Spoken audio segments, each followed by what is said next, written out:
Assalamualaikum warahmatullahi wabarakatuh. Berjumpa lagi dalam video kali ini dalam mata kuliah etika dan hukum kesehatan. Jadi untuk video kali ini kita akan melanjutkan pembahasan pada video sebelumnya. Eh, jadi ini adalah video lanjutannya dari video sebelumnya tentang hubungan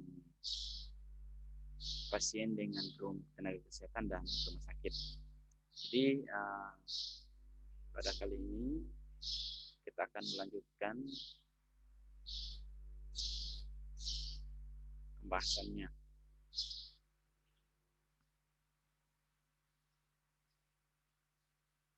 Baik, seperti yang muncul di layar kalian masing-masing, ini yang telah kita bahas di video sebelumnya, hubungan antara pasien dan tenaga medis serta rumah sakit.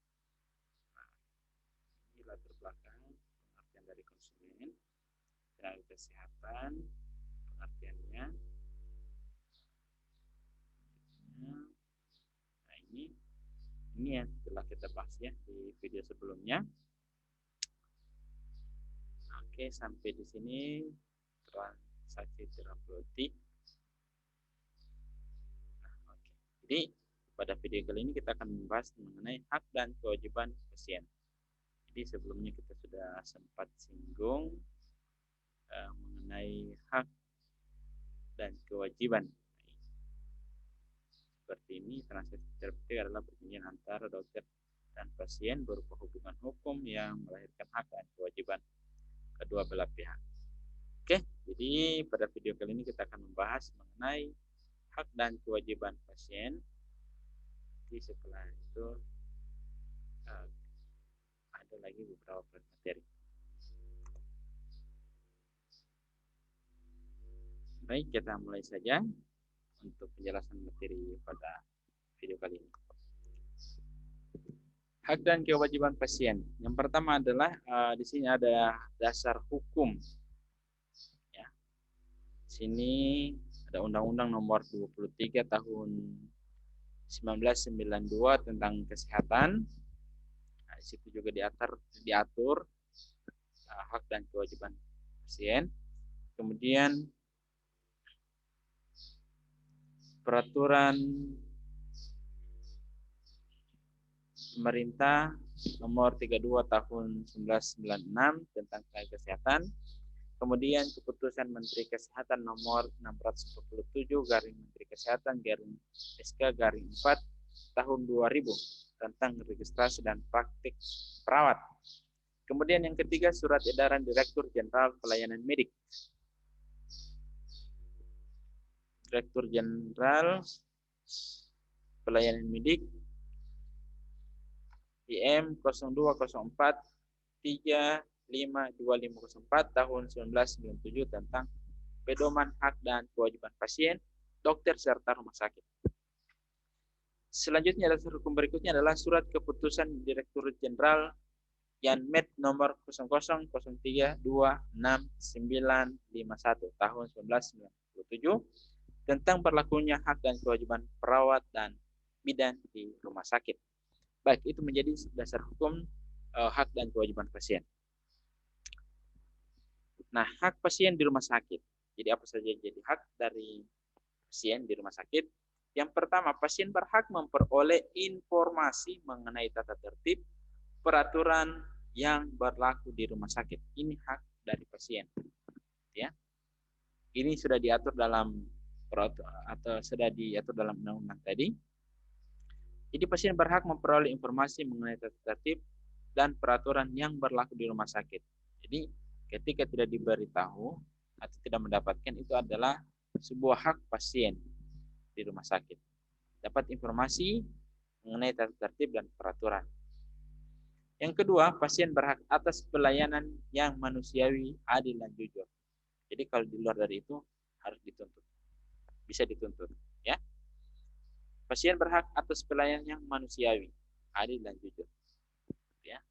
Jadi yang dimaksud dengan manusiawi adalah memperlakukan kita sebagai pasien bukan seperti binatang ataupun yang lainnya. Jadi diberikan pelayanan secara manusiawi, kemudian adil, serta jujur. Nah, yang dimaksud dengan adil adalah tidak membedakan antara satu dengan yang lain, gitu ya. Kemudian jujur, jadi harus mengatakan apa yang semestinya oleh tenaga kesehatan. Jadi pasien berhak atas pelayanan yang manusiawi, adil dan jujur. Kemudian yang ketiga, pasien berhak memperoleh pelayanan medis yang bermutu sesuai dengan standar profesi kedokteran atau kedokteran gigi dan tanpa diskriminasi. Ya, pelayanan yang bermutu. Yang keempat, pasien berhak memperoleh asuhan keperawatan dengan standar profesi keperawatan. Memperoleh asuhan keperawatan. Kelima, pasien berhak memilih dokter dan kelas perawatan sesuai dengan keinginannya dan sesuai dengan peraturan yang berlaku di rumah sakit. Nah, berkaitan dengan nomor 5 ini, tentunya siapa saja bisa memilih dokter dan kelas perawatan sesuai dengan keinginannya. Jadi tanpa terkecuali.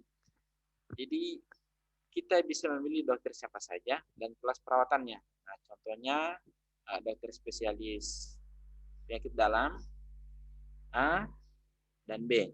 Jadi kita bisa memilih antara dua itu. Jadi tidak ada paksaan. Nah, kemudian kelas perawatan. Jadi contohnya kelas 1, kelas 2 dan kelas 3. Jadi di mana saja kita bisa. Kelas 1, kelas 2 ataupun kelas 3. Jadi bisa naik kelas. Jadi contohnya BPJS-nya kita kelas 3. Kita bisa memilih di kelas 2 ataupun kelas 1. Penting mampu membayar selisihnya. Tetapi dengan catatan sesuai dengan peraturan yang berlaku di rumah sakit, gitu ya. Jadi ketika kita ingin mendapatkan kelas perawatan di kelas 1, padahal BPJS-nya kita kelas 3. Nah, ketika full di kelas 1, maka kita tidak bisa paksakan. Tidak bisa kita paksakan yang di kelas 1 full, orang lain dikeluarkan, kemudian kita masuk. Tidak boleh seperti itu. Jadi harus sesuai dengan peraturan yang berlaku di rumah sakit. Jadi juga ada juga aturannya di rumah sakit. Nah, gitu ya. Kemudian yang nomor 6, hak yang berikutnya adalah pasien berhak dirawat oleh dokter yang secara bebas menentukan pendapat klinis dan pendapat etisnya tanpa campur tangan dari pihak luar. Artinya kita berhak mendapatkan perawatan oleh dokter. Jadi ketika kita sudah masuk di pelayanan kesehatan di rumah sakit contohnya, kemudian kita tidak ada dikunjungi oleh dokter, maka kita boleh menuntutnya, boleh mempertanyakan hal tersebut, karena itu adalah merupakan hak dari pasien, berhak dirawat oleh dokter. Jadi ketika dokter tidak datang merawat, tidak datang mengunjungi kita di ruangan, maka kita boleh mempertanyakan hal tersebut, karena itu adalah bagian dari hak pasien. Selanjutnya nomor 7, pasien berhak meminta konsultasi kepada dokter lain yang terdaftar di rumah sakit tersebut terhadap penyakit yang dideritanya sepengetahuan dokter yang merawat. Jadi kita bisa konsultasi dengan dokter lain yang terdaftar di rumah sakit tersebut. Jadi kalau kita di rumah sakit dirawat di rumah sakit Anuntaloko, nah kita juga bisa minta konsultasi dengan dokter lain dengan catatan yang terdaftar di rumah sakit Anuntaloko juga. Kemudian yang ke-8, pasien berhak atas privasi atau kerahasiaan penyakit yang diderita termasuk data-data medisnya. Gitu.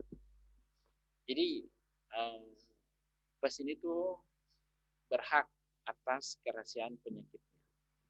Tidak perlu disebarluaskan. Pasien A menderita penyakit ini, pasien B menderita penyakit itu. Tidak perlu seperti itu. Jadi ada kerahasiaannya dari penyakitnya. Kemudian yang ke-9, pasien berhak mendapat informasi melalui pertama, penyakit yang diderita, tindakan medis apa yang hendak dilakukan. Jadi mendapat informasi penyakit yang diderita serta tindakan medis yang akan dilakukan. Kemudian berhak juga kemungkinan penyakit sebagai akibat tindakan tersebut dan tindakan untuk mengatasinya. Jadi terjadinya penyakitnya serta tindakan untuk mengatasinya. Jadi pasien berhak mendapat informasinya seperti itu. Kemudian yang ketiga, berhak mendapat informasi alternatif terapi lainnya. Gitu ya. Jadi setelah pengobatan, setelah selesai pengobatan, setelah kemudian pulang ke rumah, tinggal kontrol, semestinya pasien itu mendapatkan hak informasi tentang alternatif terapinya. Gitu. Kemudian prognosa. Yang kemudian perkiraan biaya pengobatan. Lanjut yang ke-10, pasien berhak menyetujui memberikan izin atas tindakan yang dilakukan oleh dokter sehubungan dengan penyakit yang dideritanya. Jadi ketika pasien menderita penyakit tertentu yang membutuhkan tindakan medis, contohnya pembedahan ataupun operasi, itu disampaikan dulu oleh tenaga kesehatan berupa dokter ataupun perawat. Nah, kemudian hak yang ke-10 menjelaskan menyetujui memberikan izin atas tindakan yang dilakukan.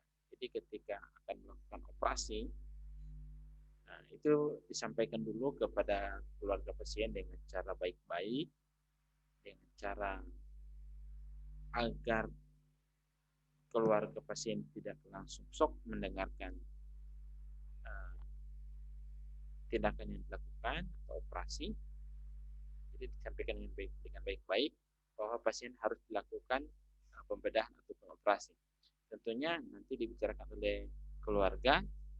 Nah, yang menjadi hak pasien adalah menyetujui apa yang telah dikatakan oleh dokter tersebut ketika melakukan operasi. Kemudian yang ke-11, pasien berhak menolak tindakan yang hendak dilakukan terhadap dirinya dan mengakhiri pengobatan serta perawatan atas tanggung jawab sendiri sesudah memperoleh informasi yang jelas tentang penyakit. Nah, jadi ketika pasien setelah diobservasi oleh dokter mendapatkan tindakan, contohnya pembedahan ataupun operasi, kemudian dijelaskan. Jadi pasien juga berhak untuk menolak hal tersebut. Dan kemudian bisa hak pasien adalah pulang paksa. Ada yang namanya pulang paksa. Jadi belum selesai pengobatan, pasien sudah minta langsung pulang. Itu menjadi hak pasien mengakhiri pengobatan. Tetapi dengan catatan adalah bertanggung jawab sendiri atas apa yang telah dilakukan. Jadi menolak tindakan yang dilakukan oleh tenaga dokter, maka dia harus juga bertanggung jawab dengan apa yang telah dia tolak. Kemudian pulang paksa atau mengakhiri pengobatan, dia harus bertanggung jawab atas apa yang telah dia putuskan. Nah, biasanya ketika ada pasien yang mengakhiri pengobatan, ketika terjadi kambuh lagi penyakitnya, maka biasanya di rumah sakit tetap akan menerimanya sebagai tanggung jawab pelayanan kesehatan untuk menerima pasien, tetapi dalam kategori manusiawi, nah seperti itu. Jadi disarankan untuk pengobatan terus, tetapi mengakhiri pengobatannya. Kemudian yang ke-12 adalah pasien berhak mendampingi keluarganya dalam keadaan kritis. Gitu ya. Jadi pasien berhak didampingi oleh keluarga dalam keadaan kritis. Jadi boleh didampingi oleh keluarga dalam keadaan kritis. Kemudian yang ke-13 adalah pasien berhak menjalankan ibadah sesuai agama kepercayaan yang dianutnya selama hal itu tidak mengganggu pasien lainnya. Jadi boleh. Jadi siapa saja boleh sholat di ruangan, kemudian sholat di masjid yang sudah tersedia di rumah sakit, kemudian ada yang beribadah dan lain sebagainya. Itu menjadi hak oleh setiap pasien menjalankan ibadah sesuai dengan agama dan kepercayaannya, tetapi selama tidak mengganggu pasien lainnya. Kemudian yang ke-14 adalah pasien berhak atas keamanan dan keselamatan dirinya selama dalam perawatan di rumah sakit. sudah paham, itu harus. Pasien berhak atas keamanan dan keselamatan dirinya selama dalam perawatan. Jadi rumah sakit juga memiliki standar, jadi harus mementingkan keamanan dan keselamatan pasien. Begitupun tenaga perawatan dan tenaga kesehatan lainnya memberikan pelayanan supaya pasien ini bisa aman dan nyaman serta selamat. Kemudian yang ke-15 adalah berhak mengajukan usul saran perbaikan atas perlakuan rumah sakit terhadap dirinya. Jadi bisa mengajukan usul saran. Jadi contohnya kamar perawatan kotor, bisa mengajukan usul saran. Kemudian kamar perawatan panas, bisa mengajukan usul saran kipas angin ataupun AC. Kemudian ke-16 adalah pasien berhak menerima ataupun menolak bimbingan moral ataupun spiritual. Jadi bisa menerima dan menolak bimbingan moral ataupun spiritual.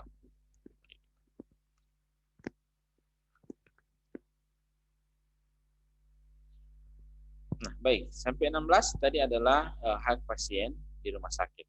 Nah, selanjutnya kewajiban pasien di rumah sakit. Lihat. Pertama, pasien dan keluarganya berkewajiban untuk mentaati segala peraturan dan tata tertib rumah sakit. Jadi selain haknya pasien tadi untuk didapatkan, kemudian ada juga kewajiban pasien di rumah sakit. Jadi bukan hanya haknya saja, tapi kewajiban pasien dan keluarga di rumah sakit. Nah, contohnya yang pertama adalah pasien dan keluarga yang berkewajiban untuk mentaati segala peraturan dan tata tertib rumah sakit. Nah, contohnya dilarang membawa anak di bawah usia tertentu, kayak gitu. Tidak boleh.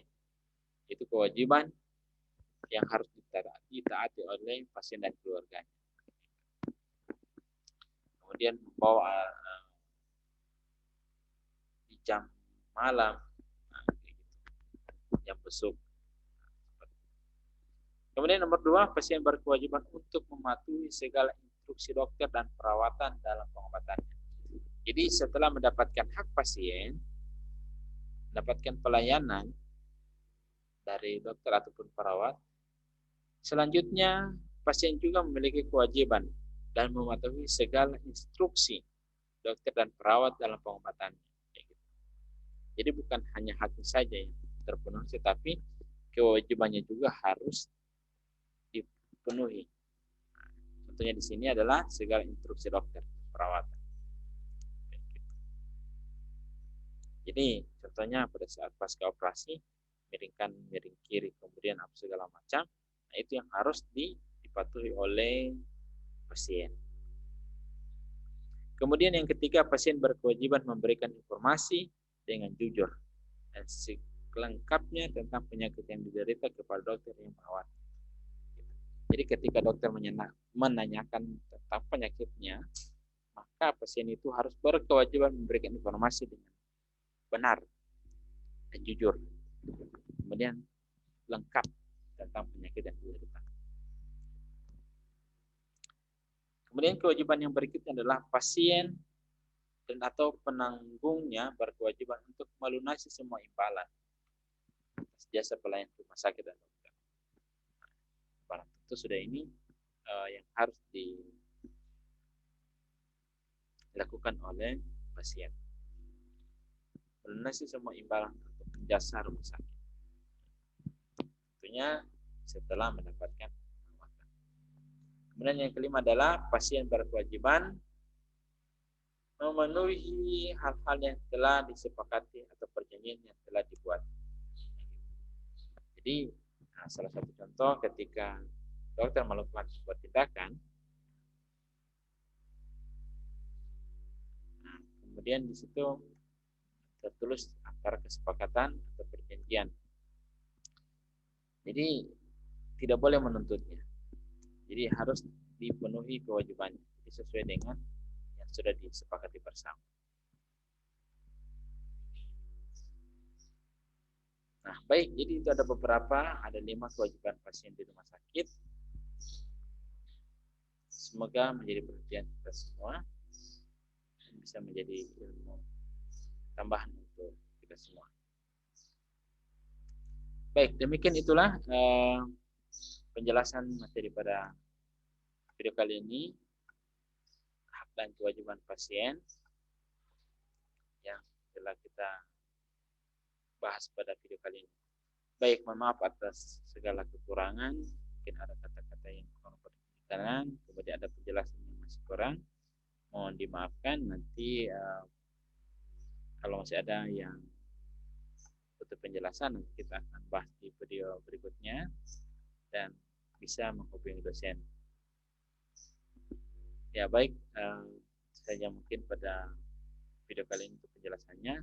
Lebih dan kurangnya mohon maaf. Assalamualaikum warahmatullahi wabarakatuh.